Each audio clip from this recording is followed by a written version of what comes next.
Assalamualaikum warahmatullahi wabarakatuh.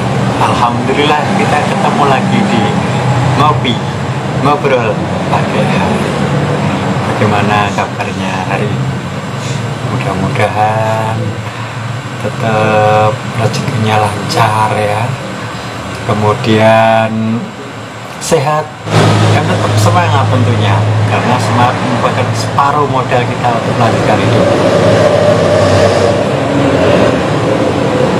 Pakai tangan kanan ya, mungkin karena pandemi mungkin ya, dan kita telat menyadari mungkin saat ini banyak yang terlilit hutang atau bisa terjebak hutang. Nah, kalau terlilit hutang atau terjebak hutang memang sesuatu yang sangat memusingkan kan ya, karena hutang itu tidak mau kompromi, harus jatuh temponya kapan itu kita harus tetap setor, kita harus tetap mengadakan entah dari mana kita iya, kadang terpaksa gali lubang tutup lubang, menggali lubang yang baru untuk menutup lubang yang lama. Ya sedih juga ya kalau itu terjadi. Kerja siang dibuat malam, malam dibuat siang, ibaratnya kepala di kaki, kaki di kepala. Iya begitu ya. Kalau orang mengatakan ketemu ringkel, tapi hasilnya bukan kita atau anak-anak kita yang menikmati, tetapi kita seperti diperah habis-habisan. Bahkan kita semakin dalam terperosok dalam lubang hutang yang terus menganga. Mudah-mudahan kita bisa menghindari ya. Hutang boleh, tetapi tentu harus kita pikirkan kemampuan. Jangan hanya sekedar kita bisa berhutang, kita dipercaya orang untuk hutang, tetapi kemampuan kita untuk membayar bagaimana. Kalau tidak mampu atau uang itu tidak kita gunakan, ya kenapa mesti harus hutang?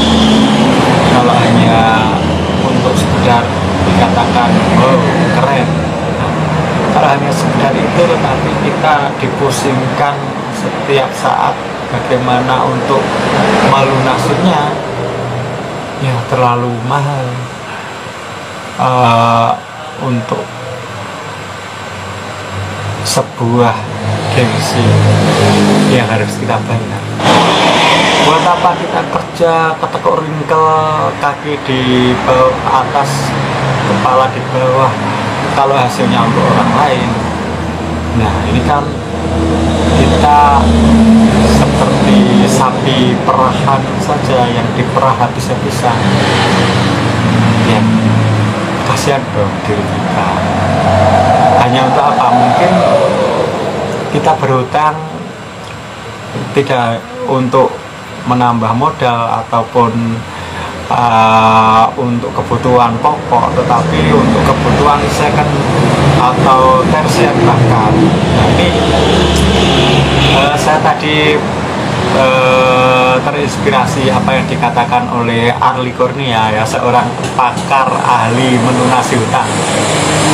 Nah, menurut dia hutang itu dibagi 3, hutang 100 juta ke bawah, hutang 100 sampai 1 miliar, dan hutang 1 miliar ke atas. Hutang yang menyeramkan ya, berapapun jumlahnya sama hutang itu, kata Arli, yaitu bikin kepala puyeng, bikin kepala pusing ya. Kalau yang 100 ke bawah, 100 juta ke bawah itu menurut dia karena kemampuan atau penghasilan orang tersebut kurang, tapi hutangnya yang banyak. Kalau 100 sampai 1 miliar itu kebanyakan ini karena dia tidak bisa mengendalikan dalam segi pengeluaran. Dan kalau yang 1 miliar ke atas tadi apa ya, nggak saya perhatikan sih ya, terlalu banyak. Ya, yang lebih seru lagi ternyata lagunya Rhoma Irama loh. Saya juga kagum nih sama Rhoma Irama, kenapa bisa menciptakan lagu Gali Lubang Tutup Lubang. Gali gali gali gali gali lubang, gali gali gali gali gali lubang, lubang digali menggali lubang untuk menutup lubang. Tertutup sudah lubang yang lama, lubang baru terbuka. Lagunya seru pokoknya, dengerin ya. Tuh Rhoma Irama nyanyi semangat banget. Gali gali gali gali gali. Ya, memang hutang bikin kepala pusing, tapi kita kadang tidak terhindarkan untuk meminjam sesuatu karena terdesak ekonomi, karena terdesak kebutuhan, misalnya untuk menyekolahkan anak, atau untuk biaya waktu sakit. Ya gimana dong ya, kita tetap mungkin salah satu jalannya adalah hutang atau mencari pinjaman. Nah, tapi menurut siapa ya itu ya, pakar ekonomi juga, kalau hutang kita 30% dari pendapatan kita, kita harus benar-benar perhatikan dalam pengelolaan ekonomi kita, yaitu dalam mengelola pengeluaran yang biasa kita lakukan. Kita analisis kebutuhan kita, pengeluaran kebutuhan pokok. Nah, kalau kebutuhan pokok itu misalnya makan, ya makan supaya hidup. Nah, itu menurut Arif gitu. Jadi tidak bermewah-mewah, misalnya makan ya makan saja. Tidak misalnya cukup sehari itu 50.000 untuk satu keluarga, maka tidak perlu bertambah lagi lauknya rendang, bertambah lagi gulai, sate dan sebagainya yang itu bukan merupakan makanan pokok, itu sudah makanan kemewahan. Itu menurut Arif itu. Kemudian kita juga melihat kebutuhan-kebutuhan sekunder kita, bahkan sekolah pun kalau kita nggak mampu menyekolahkan anak itu ya jangan dipaksa katanya. Nah, makanya anak harus disemangati, kamu harus dapat beasiswa karena ayah begini itu menurut Arlikurnya gitu. Sehingga anak juga benar-benar siap. Kalau toh nanti anak itu benar-benar kita kuliahkan, itu benar-benar dia semangat, harus benar-benar tanggung jawab, karena untuk membayar semesterannya, apa itu namanya, ya semesteran ya, uang semester atau apa itu namanya, biaya itu juga nggak murah begitu. Itu kebutuhan sekunder. Nah, kebutuhan sekunder termasuk di sini beli baju yang nggak penting, kemudian mungkin acara piknik, jalan-jalan. Ada lagi kebutuhan tersier. Kebutuhan tersier adalah kebutuhan yang semakin jauh lagi. Jadi kita misalnya berinvestasi yang kita tidak tahu untung atau apa, hanya untuk sekedar memiliki saja. Nah, ini kebutuhan tersier. Artinya kita nggak memiliki pun nggak ada nggak ngaruh gitu loh.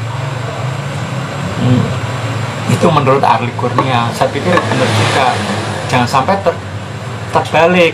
Artinya kebutuhan tersier itu harus ada. Kita sudah misalnya sudah punya sepeda motor, kita harus kredit lagi supaya masing-masing punya motor yang anggota di rumah. Itu namanya kebutuhan bukan sekunder tapi tersier. Nah, kalau itu kebalik, itu memang gengsi kita naik tapi dada mengkap-mengkap karena harus menutup. Kalau bayar hutang itu kan memang harus ada, entah dari mana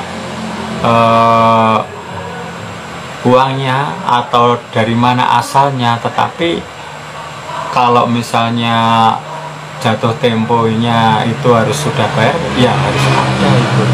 Dan itu yang Rhoma Irama bilang, gali lubang untuk menutup lubang yang lama. Nah, ini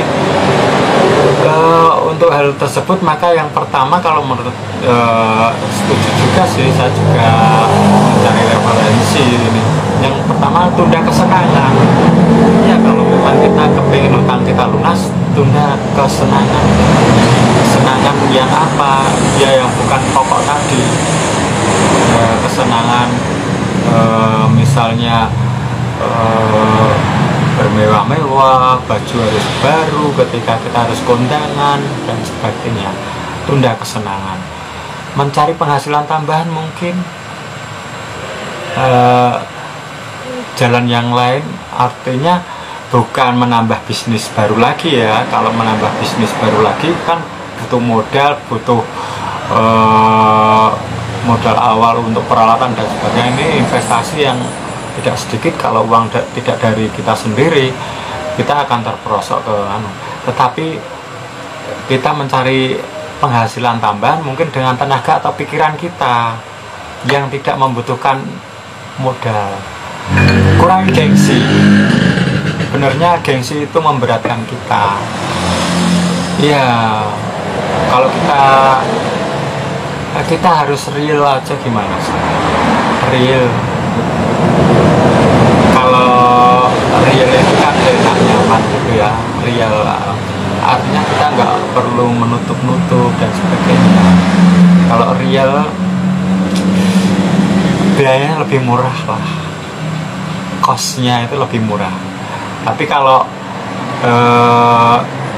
supaya terlihat perfect, terlihat ini, tapi butuh biayanya. Kalau biayanya itu dari hutang, waduh, itu ya kita nanti akan memet, artinya mumet banget, memet. Kalau pengen bener-bener lunas, misalnya jual aset yang ada, jangan eman-eman. Kalau misalnya kita punya rumah 2, ya susah payah dulu nyarinya, tapi ini supaya pikiran kita nggak tambah stres. Ya, kalau memang memiliki, jual. Supaya kita nanti mulai lagi, kita hitung dengan yang lebih baik lagi, nanti beli lagi. Itu aja mikirnya yang santai. Belajar pengelolaan bisnis, walaupun kita bukan orang bisnis, tapi bagaimana uang keluar, uang masuk, kemudian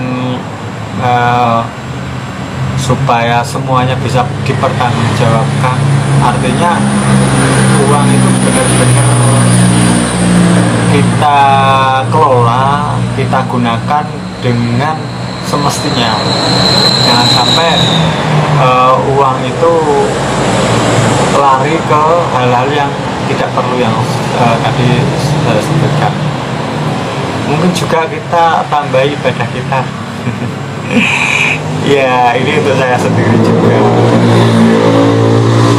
Kalau kita jauh dari Allah, jauh dari pencipta kita, mungkin kita hanya mikirkan duniawi saja. Dikira kalau kita sudah kerja sangat keras banget, itu pasti hasilnya juga akan mengikuti, belum tentu. Karena masih ada power yang lebih super power, yaitu Allah Subhanahu wa Ta'ala, yang maha menentukan, yang maha memberi rezeki. Kenapa kita tidak minta, mohon kepada yang maha kuasa? Ya, yang terakhir mungkin tambah sedekah ya kali ya. Kalau dalam kesempitan kita mau bersedekah, mau berbagi, mungkin kita juga akan mendapatkan pertolongan yang kita tidak tahu dari mana sangkal para. Ya mudah-mudahan kita tidak termasuk yang dari lubang tutup lubang. Kalau toh ada yang sedang menderita seperti itu, mudah-mudahan cepat mendapatkan pertolongan, cepat mendapatkan pemecahan sehingga hutangnya segera lunas. Demikian dulu apa yang saya perbincangkan, barangkali ada yang tidak berkenan, saya mohon maaf. Assalamualaikum warahmatullahi wabarakatuh.